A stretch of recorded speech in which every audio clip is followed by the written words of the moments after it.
بادشاہ سلیمان کی انگوٹھی ایک ایسی کہانی جو صدیوں سے لوگوں کے ذہنوں پر چھائی ہوئی ہے۔ سوچنے کی بات یہ ہے کہ یہ صرف ایک زیور تو نہیں تھا، یہ تو بے پناہ طاقت اور اختیار کی ایک علامت تھی۔ لیکن سوال یہ ہے کہ اس قدیم کہانی کے پیچھے آخر راز کیا چھپا ہے؟ اور سب سے بڑا سوال تو یہی ہے کہ بھائی ہزاروں سال پرانی یہ کہانی آج بھی اتنی اہم کیوں سمجھی جاتی ہے؟ آخر ایسی کیا بات ہے کہ کچھ گروہ آج بھی اسے آپ کہہ لیں کہ پاگلوں کی طرح تلاش کر رہے ہیں؟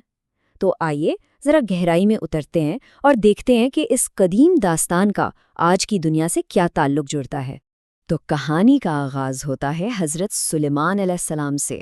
اللہ نے انہیں ایک ایسی بادشاہت عطا کی تھی جس کا کوئی تصور بھی نہیں کر سکتا، ایک ایسی سلطنت جہاں صرف انسان ہی نہیں بلکہ جنات، چرند پرند اور یہاں تک کہ ہوا بھی ان کے حکم کی پابند تھی۔ واقعی ایک بے مثال حکومت تھی۔ اچھا، اب ان کی اتنی بڑی طاقت کا مرکز کیا تھا؟ کوئی جادوئی چیز نہیں، بلکہ یہ انگوٹھی تھی جس پر اللہ کا اسم اعظم کندہ تھا۔ تو یہ سمجھنا ضروری ہے کہ یہ انگوٹھی خود کوئی جادو نہیں تھی، بلکہ یہ خدائی حکم اور اختیار کی ایک نشانی تھی۔ لیکن جیسا کہ ہوتا ہے، ہر عروج کے ساتھ ایک امتحان بھی جڑا ہوتا ہے، اور یہیں سے کہانی ایک بہت اہم موڑ لیتی ہے۔ ایک ایسا موڑ جہاں حضرت سلیمان کے ایمان اور ان کے فیصلوں کو آزمایا گیا۔ تو ہوا کچھ یوں کہ ان کی ایک اہلیہ نے اپنے مرحوم والد کی یاد میں ایک مجسمہ بنانے کی درخواست کر دی، اور پھر دیکھتے ہی دیکھتے بادشاہ کے علم میں لائے بغیر انہی کے محل کے اندر 40 دن تک اس بت کی پوجا ہوتی رہی۔ اور بس یہی وہ عمل تھا جس کی وجہ سے ان کا خدائی اختیار آپ کہہ لیں کہ کمزور پڑ گیا۔ اور جب حضرت سلیمان کو اس بات کا علم ہوا کہ ان کے اپنے گھر میں بت پرستی ہو رہی ہے تو وہ سکتے میں آ گئے۔ انہیں فوراً اپنی کوتاہی کا احساس ہوا اور انہوں نے اللہ سے توبہ کی۔ یہ جو الفاظ ہیں نا، میرے اپنے گھر میں، یہ ان کے گہرے صدمے اور فوری پشیمانی کی عکاسی کرتے ہیں۔ تو اسی توبہ و استغفار کے عالم میں جب وہ روحانی طور پر ایک بہت نازک حالت سے گزر رہے تھے، انہوں نے اپنی انگوٹھی کچھ دیر کے لیے اپنی خادمہ کے سپرد کر دی۔ اور بس یہی وہ لمحہ تھا جس کا ایک چالاک جن جس کا نام سخر تھا انتظار کر رہا تھا۔ اس نے موقع کا پورا فائدہ اٹھایا۔ اس جن سخر نے حضرت سلیمان کا روپ دھارا، خادمہ سے وہ انگوٹھی ہتھیا لی اور سیدھا جا کر تخت پر بیٹھ گیا۔ اور اس کے تخت پر بیٹھتے ہی بادشاہت کا نقشہ ہی بدل گیا۔ جہاں انصاف اور امن تھا، وہاں اب ظلم اور افراتفری کا راج تھا، اور جہاں خوشحالی تھی وہاں ہر طرف عوامی ناراضگی پھیل گئی۔ اور یہیں سے کہانی کا اگلا اور شاید سب سے مشکل باب شروع ہوتا ہے۔ بادشاہت گئی، شناخت چھن گئی، اور حضرت سلیمان ایک بالکل عام انسان کی طرح زندگی گزارنے پر مجبور ہو گئے۔ پورے 40 دن تک یہ کوئی معمولی مدت نہیں تھی، یہ ان کی آزمائش اور مشقت کا دور تھا، ایک ایسا وقت جب وہ اپنی غلطی کا کفارہ ادا کر رہے تھے اور عاجزی کا اصل مطلب سیکھ رہے تھے۔ اچھا، دوسری طرف محل میں کیا ہو رہا تھا؟ تخت پر بیٹھے اس جن کا بھانڈا پھوٹنے لگا تھا۔ لوگوں کو اس کے عجیب و غریب فیصلوں پر شک ہونے لگا۔ تو گھبراہٹ کے عالم میں اس نے کیا کیا؟ اس نے طاقت کی وہ سب سے بڑی نشانی، وہ انگوٹھی، سیدھا گہرے سمندر میں پھینک دی۔ اسی دوران حضرت سلیمان ایک ماہی گیر کے ساتھ محنت مزدوری کر رہے تھے۔ ایک دن کام کے بدلے میں انہیں ایک مچھلی ملی۔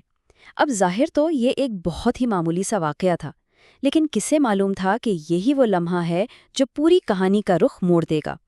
تو جب وہ مچھلی لے کر گھر پہنچے اور ان کی اہلیہ نے اسے پکانے کے لیے کاٹا تو اس کے پیٹ سے انہیں کوئی چمکتی ہوئی چیز ملی۔ کوئی اندازہ لگا سکتا ہے کہ وہ کیا چیز ہو سکتی تھی؟ جی ہاں، بالکل وہی انگوٹھی۔